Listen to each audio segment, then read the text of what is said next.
संकष्टी चतुर्थी के दिन महिलाएं सुख सौभाग्य की समृद्धि और सर्वत्र कल्याण की इच्छा से प्रेरित होकर व्रत रखती हैं। पद्म पुराण के अनुसार इस व्रत को स्वयं भगवान गणेश ने माता पार्वती को बताया था। वैसे तो हर महीने की कृष्ण पक्ष चतुर्थी गणेश चतुर्थी कहलाती है, लेकिन माघ मास की चतुर्थी तिल संकटा चौथ कहलाती है।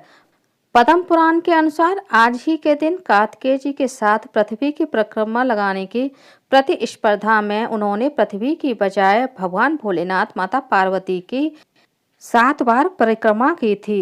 तब शिवजी ने प्रसन्न होकर देवों में प्रमुख मानते हुए उनको प्रथम पूजा का अधिकार दिया था। तिल चौथ की कहानी इस प्रकार से है। एक शहर में देवरानी जेठानी रहती थी। जेठानी अमीर थी और देवरानी गरीब थी। देवरानी गणेश जी की भक्त थी। देवरानी का पति जंगल से लकड़ी काटकर बेचता और अक्सर बीमार रहता था। देवरानी जेठानी का घर का सारा काम करती और बदले में जेठानी बचा हुआ खाना, पुराने कपड़े आदि उसको दे देती थी। इसी से देवरानी का परिवार चल रहा था। माघ महीने में देवरानी ने तिल चौथ का व्रत किया। 5 आने का तिल व गुड़ लाकर तिलकुट्टा बनाया। पूजा करके तिल चौथ की कथा, तिल चौथ की कहानी सुनी और तिलकुट्टा छींके में रख दिया और सोचा कि चांद उगने पर पहले चांद की पूजा करेगी और पहले तिलकुट्टा खाएगी, उसके बाद ही कुछ खाएगी। कथा सुनकर वह जेठानी के यहाँ काम करने चली गई। खाना बनाकर जेठानी के बच्चों से खाना खाने को कहा तो बच्चे बोले, माँ ने व्रत किया है और माँ भूखी है, जब माँ खाना खाएगी हम भी तभी खाएंगे। जेठ जी को खाना खाने को कहा तो जेठ जी बोले, मैं अकेला नहीं खाऊंगा, जब चांद निकलेगा तब सब खाएंगे, तभी मैं भी खाऊंगा। जेठानी ने उससे कहा कि आज तो किसी ने अभी तक खाना नहीं खाया है, मैं तुम्हें खाना कैसे दे दूं? तुम सुबह सवेरे ही बचा हुआ खाना ले जाना। देवरानी के घर पर पति बच्चे सब आस लगाए बैठे थे कि आज तो त्योहार है, इसलिए कुछ पकवान आदि खाने को मिलेगा। परंतु जब बच्चों को पता चला कि आज तो रोटी भी नहीं मिलेगी तो बच्चे रोने लगे। उसके पति को भी बहुत गुस्सा आया। कहने लगा कि सारा दिन काम करके भी 2 रोटी नहीं ला सकती तो काम क्यों करती हो? पति ने गुस्से में आकर पत्नी को कपड़े के धोबने से मारा। धोबना हाथ से छूट गया तो पाटे से मारा। वह बेचारी गणेश जी को याद करती हुई रोते रोते पानी पीकर सो गई। उस दिन गणेश जी देवरानी के सपने में आए और कहने लगे, धोबने मारी, पाटे मारी, सो रही है या जाग रही है?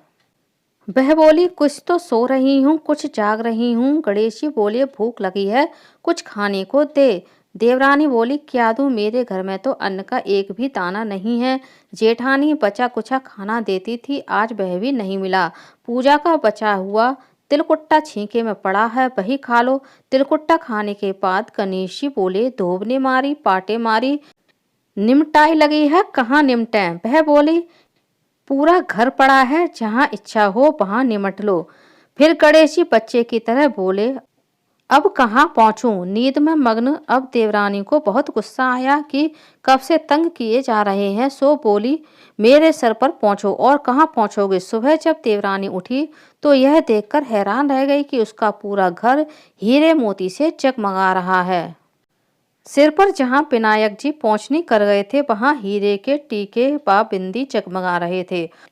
उस दिन देवरानी जेठानी के यहाँ काम करने नहीं गई। बड़ी देर तक राह देखने के बाद जेठानी ने बच्चों को देवरानी को बुलाने के लिए भेजा। जेठानी ने सोचा, कल खाना नहीं दिया इसलिए शायद देवरानी बुरा मान गई है। बच्चे बुलाने गए और बोले, चाची चलो, माँ ने बुलाया है, सारा काम पड़ा है। देवरानी ने जवाब दिया, अब उसकी जरूरत नहीं है, घर में सब भरपूर है गणेश जी के आशीष से।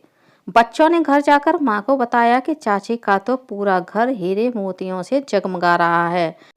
जेठानी दौड़ती हुई देवरानी के पास आई और पूछा कि यह सब कैसे हुआ। देवरानी ने उसके साथ जो कुछ भी हुआ वह सब कह डाला। घर लौटकर जेठानी ने अपने पति से कहा कि आप मुझे धोबने से और पाटे से मारो। उसका पति बोला कि भली मानस, मैंने कभी तुम पर हाथ भी नहीं उठाया है, मैं तुम्हें धोबने और पाटे से कैसे मार सकता हूँ? वह नहीं मानी और जिद करने लगे। मजबूरन पति को उसे मारना पड़ा। उसने ढेर सारा घी डालकर चूरमा बनाया और छींके में रखकर वह सो गई। और रात को चौथ विनायक जी सपने में आए और कहने लगे, भूख लगी है, क्या खाऊं?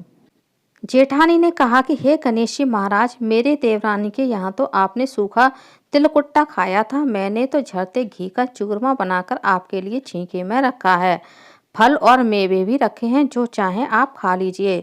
बाल स्वरूप गणेश जी बोले, अब निपटें कहाँ? जेठानी बोली, उसके यहाँ तो टूटी फूटी झोंपड़ी थी, मेरे यहाँ तो कंचन के महल हैं, जहाँ चाहो निपट लो। फिर गणेश जी ने पूछा कि अब पहुंचूं कहाँ? जेठानी बोली, मेरे ललाट पर बड़ी सी बिंदी लगाकर पहुंच लो। धन की भूखी जेठानी सुबह बहुत जल्दी उठ गई और सोचा कि पूरा घर हीरे मोती से भर चुका होगा, पर देखा पूरे घर में गंदगी फैली थी, तेज बदबू आ रही थी। उसके सिर पर भी बहुत सारी गंदगी लगी हुई थी। उसने कहा कि हे गणेश जी महाराज, यह आपने क्या किया? मुझसे रूठे और देवरानी पर टूटे। जेठानी ने घर की सफाई करने की बहुत कोशिश करी, परंतु गंदगी और ज्यादा फैलती गई। जेठानी के पति को मालूम चला तो वह बहुत गुस्सा हुआ और बोला, तेरे पास इतना सब कुछ था, फिर भी तेरा मन नहीं भरा।